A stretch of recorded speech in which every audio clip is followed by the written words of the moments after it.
Sabi ni Senator Marcoleta kahapon, ligtas ka na. Hindi po ito totoo.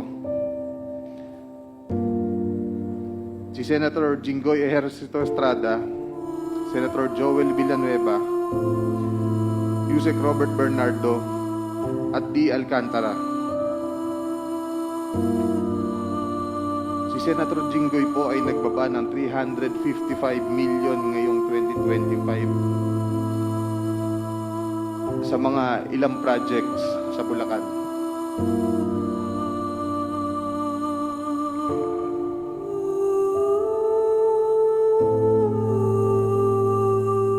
At ang sabi po ng boss ko dito ay 30% ang commitment dito.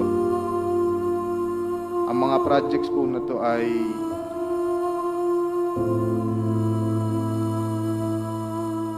construction of flood mitigating structure with pumping station and floodgate phase 3 sa Hagonoy, Bulacan. Siya po ang nag-report sa akin kasama si Engineer Galang. Sinasabing, boss, mukhang niloloko ka na ng 2 tao mo. Bakit?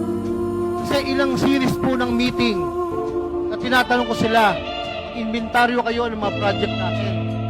Dahil magkakaroon ng malawakang pag-iimbestiga rito. Chair, point of order. Point of order, Mr. Chair. Masyado nang matagal ang sinasabi niya. Hindi Mr. naman Chair, totoo. if I Point of may. order! Mr.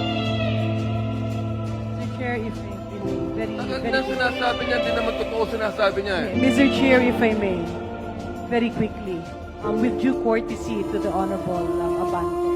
Sa akin lang po naman, siguro para hindi po malihis yung flow.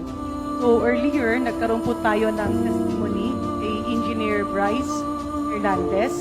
And I believe there are members who are next to question. Of course, we also respect the rights of the Honorable Engineer Alcantara.